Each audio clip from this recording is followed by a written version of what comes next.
الرحمن الرحیم نحمده ونصلی ونسلم علی رسوله الکریم اما بعد فاعوذ باللہ من الشیطان الرجیم بسم اللہ الرحمن الرحیم ما کان محمد ابا احد من رجالکم ولکن رسول اللہ وخاتم النبیین وکان اللہ بکل شیء علیما آمنت باللہ وصدق اللہ العظیم ان اللہ وملائکتہ یصلون علی النبی یا ایہا الذین آمنوا صلوا علیہ وسلموا تسلیما الصلاۃ والسلام علیک یا سیدی یا رسول اللہ وعلی آلک واصحابک یا سیدی یا حبیب اللہ۔ حمد و ثنا کے بعد صدر محفل آل نبی اولاد علی فخر السادات حضرت قبلہ شاہ صاحب دامت برکاتکم العالیہ، منتظمین محفل، شرکائے تقریب مقدس، محترم نقیب محفل، السلام علیکم ورحمۃ اللہ وبرکاتہ۔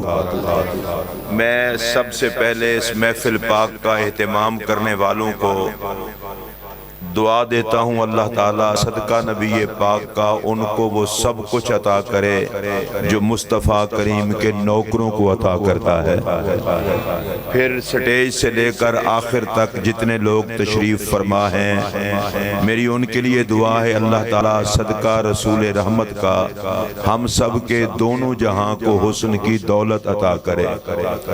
میں بغیر کسی تمہید کے اپنی گفتگو کا آغاز کر رہا ہوں ایک گزارش کے ساتھ کہ محفل کو میلہ ٹھیلا نہ بنایا کریں، آداب کا خیال رکھا کریں۔ ہمارے ہاں ایک رواج بن گیا ہے، کہتے ہیں جی جو محفل میں شریک ہو جائے وہ بڑا خوش نصیب ہوتا ہے۔ بالکل جھوٹ ہے، جو با ادب شریک ہو وہ خوش نصیب ہوتا ہے۔ جو میں نبی کا منگتا ہے کمی ہے، میں بھی کمی ہوں، وہ ذرا ہاتھ کھڑا کر کے بولے گا۔ ہاں تو محفل میں اب ٹینشن نہیں ہونی چاہیے، اس کی ایک وجہ ہے، ذکر ہو رہا ہے میرے پاک نبی کا، ہم ادھر ادھر دیکھیں کچھ بھی نہیں ہوتا، اور حضور نگاہیں پھیر لیں تو بچتا کچھ نہیں۔ تھوڑی سی توجہ فرمائیں گے آپ جب بھی محفل پاک میں آیا کریں۔ ہمارے ہاں غلط رواج اظہر بدنی صاحب چل گئے ہیں، لوگ کہتے ہیں جی میں جا رہا ہوں فلاں نعت خواں کو سننے کے لیے، نعت خواں آپ کو کیا دے گا؟ میں جا رہا ہوں فلاں مولوی کو سننے کے لیے، مولوی آپ کو کیا دے گا؟ میں ہاتھ جوڑ کے کہہ رہا ہوں نیتوں کا قبلہ ٹھیک کرو، محفل میں کسی کے لیے نہ آیا کرو، اپنے نبی کے لیے آیا کرو۔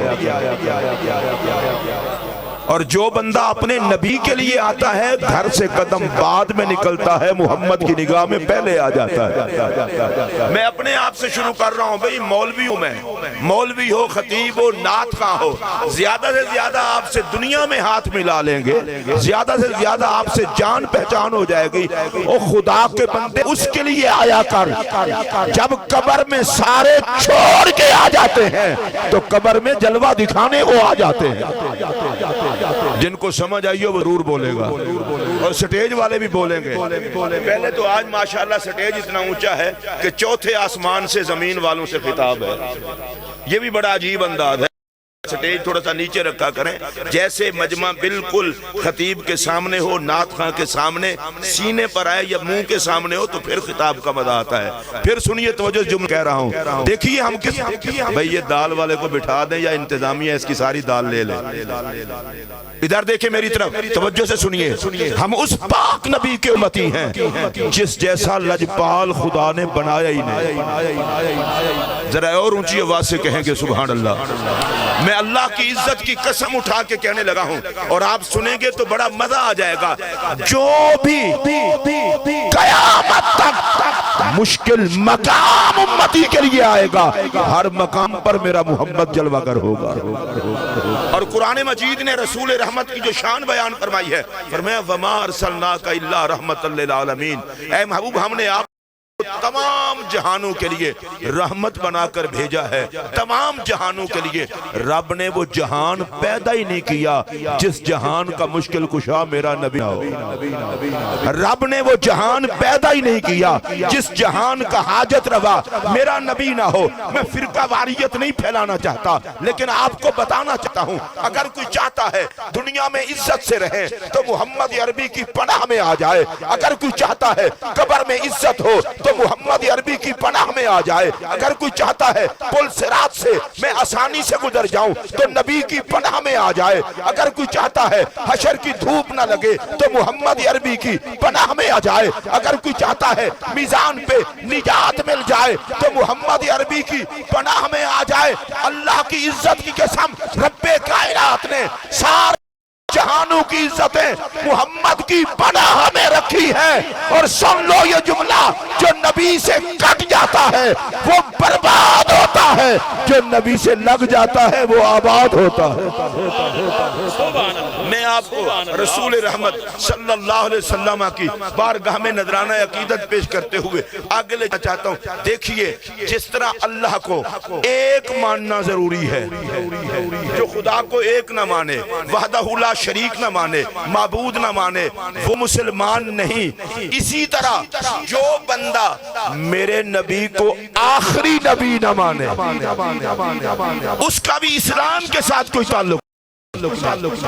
اگر مومن کہلانا ہے, مسلمان کہلانا ہے تو حضور کو آخری نبی ماننا ہے.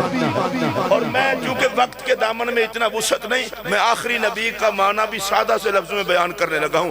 اللہ نے نبی مصطفیٰ کریم علیہ السلام کے سر پر ختم نبوت کا تاج رکھ کے نبی بنانے بند کر دیے. آپ میں سے جس کی طبیعت اچھی ہو وہ اونچی آواز سے بولے. میں جب جملہ پورا کر لوں گا آپ کو مزہ نہ آئے تو مجھے واپس کر دینا. میں نہ عوام کا وقت برباد کرتا ہوں نہ اپنا ہونے دیتا ہوں. توجہ سے میرا جملہ سنیے. رب نے نبی بنانے بند کر دیے. میں دوبارہ کہہ رہا ہوں بھئی رب نے نبی بنانے بند کر دیے. یا اللہ محمد بھیج کے تو نبی بنانے بند کر دیے. فرمایا دوسرا محمد ہو تو بھیجوں. ویسے جو حضرات آپ میں سے نہیں بولے قصور ان کا بھی نہیں. اہل سنت کے ذوق کو اتنا ان کی سماع کو عجیب سا کر دیا گیا ہے یہ جملوں کا لطف ہی نہیں لیتے. لوگ کہتے ہیں کہ یا رسول اللہ کہنے والے, غوث پاک کے نوکر, غریب نواز کے نوکر, ہند الولی کے نوکر, مہر علی کے نوکر, ان کو توحید سمجھ نہیں آتی. میں کہتا ہوں جھگڑا نہ کرو, پھڈا نہ کرو. ہم جتنا توحید تو کسی کو آتی نہیں. ہم دوسرا محمد نہیں مانتے, دوسرا خدا کیسے مانے گے؟ اگر آپ حضرات میں اتنا ہی ذوق ہے تو اللہ وارث ہے آپ کے سننے کا بھی. حافظ آباد کے سنیوں میں چاہتا ہوں ہر بندہ بولے ہم تو دوسرا محمد نہیں مانتے. جو نہیں مانتا سٹیج والے بھی اٹھا سکے تو ان کا بہت اونچا نظر آئے گا. ہم تو دوسرا محمد نہیں مانتے, دوسرا خدا کیسے مانیں گے؟ میرا اگلا جملہ سنیے. ارے ہم تو محمد کا شریک نہیں مانتے, محمد بنانے والے کا شریک کیسے مانیں گے؟ ہم تو محمد عربی کا شریک نہیں مانتے, محمد عربی کا شریک نہیں مانتے, خدا کا شریک کیسے مانیں گے؟ اگلا جملہ کہہ رہا ہوں اللہ کی عزت کی قسم اگر آپ میں جان ہوئی مچلیں گے, تڑپیں گے. اگلا جملہ کہہ رہا ہوں ہم کائنات میں نہ کوئی دوسرا محمد مانتے ہیں نہ کسی کو دوسری زہرا مانتے ہیں. اچھا اس کو میں دوبارہ کہنے لگا ہوں. میں نے پاک بی بی کا نام لیا ہے, حضرت سیدہ طیبہ طاہرہ فاطمہ الزہرا سلام اللہ علیہا. میرا جملہ دھیان سے سننا کہ جس کے ہر مرتبہ آنے پہ آقا کھڑے ہو جائیں. یا اللہ جو پاک بی بی کے نام پہ بولے اس کا حشر زہرا کے کمیوں میں کرنا. اور میں آپ کو ایک بات بتا دوں, ہر کسی کا اپنا ذوق ہوتا ہے. مولوی کی مویت رد ہو سکتی ہے, نقیب کی نقابت رد ہو سکتی ہے, خطیب کی خطابت رد ہو سکتی ہے, سخی کی سخاوت رد ہو سکتی ہے, قاری کی تلاوت رد ہو سکتی ہے, عابد کی عبادت رد ہو سکتی ہے. اللہ کی عزت کی قسم زہرا کی گدائی رد نہیں ہوتی. جس کا یہ یقین ہو اونچی آواز سے بولے. اب میرا جملہ سنیے, جس پاک بی بی کے حاضر ہونے پر میرا نبی ہر مرتبہ کھڑا ہو جائے, پیشانی کو بوسہ دے, مرحبا کہے, صرف وہی بولے گا جس کی زبان اپنی ہوگی, مرحبا کہے, اپنی جگہ پہ بٹھائے. پیر صاحب ایک جملہ کہہ رہا ہوں, آپ تو سیدہ زہرا پاک کی اولاد ہیں, دھیمے لہجے میں کہوں گا آپ تک بات پہنچ جائے گی. جس کے ہر مرتبہ آنے پہ نبی کھڑا ہو جائے, وہ زہرا کسی بغیرت کو کیسے سمجھ آئے؟ اور میں اس پاک بی بی کی بات کر رہا ہوں جس یہ میرے اور آپ کے پیارے نبی نے فرمایا, فاطمہ تو بدعتم منی, فاطمہ مجھ محمد عربی کے جگر کا ٹکڑا, جس کا جگر سلامت ہو وہ ضرور بولے. اور میں دعا کرنے لگا ہوں, یا اللہ جو نبی کے جگر پہ بولے اس کا جگر کبھی خراب نہ ہو. میرے پاک نبی نے فرمایا, وحی قلبی, فاطمہ مجھ محمد کا دل ہے, یا اللہ جو نبی کے دل پہ بولے اس کا دل کبھی مردہ نہ ہو. میرے پاک نبی علیہ السلام نے فرمایا, وحی روحی, فاطمہ مجھ محمد کی جان ہے, یا اللہ جو نبی کی جان پہ بولے اس کی جان کبھی دکھی نہ ہو. اب میں سٹیج والوں سے بھی چاہوں گا وہ بھی میرے ساتھ کے کہیں گے, سیدہ زہرا نبی کے جگر کا ٹکڑا, سیدہ زہرا نبی کا دل, صرف دل والے بولیں, ہاتھ اٹھا کے بولیں, سیدہ نبی کا دل, سیدہ زہرا نبی کی جان. حافظ آباد والوں میں پھر کہہ رہا ہوں, سیدہ زہرا نبی کے جگر کا ٹکڑا, سیدہ زہرا نبی کا دل, سیدہ زہرا نبی کی جان. ارے پاک زہرا اتنا ہی پاک ہے اتنا نبی کے جگر کو پاک ہونا چاہیے.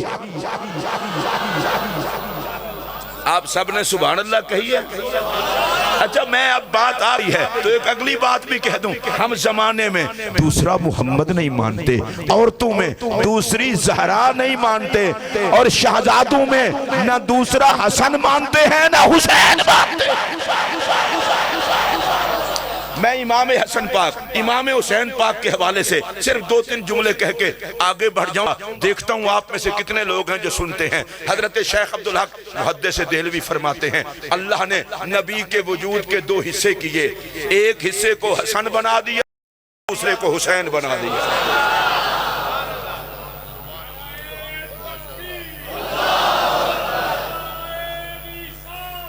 اچھا میں ایک منٹ, اللہ آپ کو خوش رکھے, نعرہ تحقیق بھی لگاؤ, نعرہ حیدری بھی لگاؤ, یہ سارے نعرے, لبیک کا نعرہ بھی لگاؤ, تاجدار ختم نبوت بھی لگاؤ, یہ ہمارے آنکھوں کی ٹھنڈک ہے. لیکن وقت تھوڑا ہے تو میری بات سن لیں.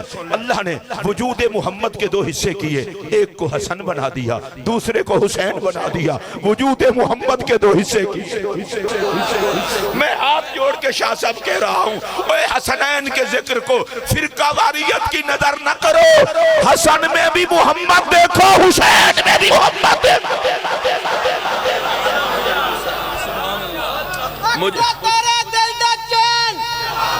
مجھے بڑا دکھ ہوا ہے, اللہ کی قسم جھوٹ نہیں بولتا, منافقت بھی نہیں کرتا. جو حسن و حسین پہ نہ بولے میں تو انہیں دیکھنا ہی نہیں چاہتا.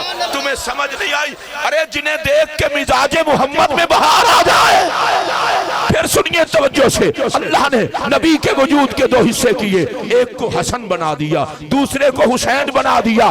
حافظ آباد کے سنیو, بتا دو کائنات کو, لوگوں حسن و حسین کو نبی سے جدا کر کے نہ دیکھو.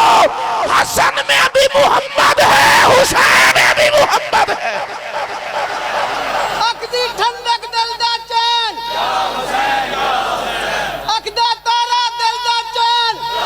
اچھا دیکھیے اللہ آپ کو خوش رکھے. ایک مسئلہ آپ سے عرض کرنا چاہتا ہوں.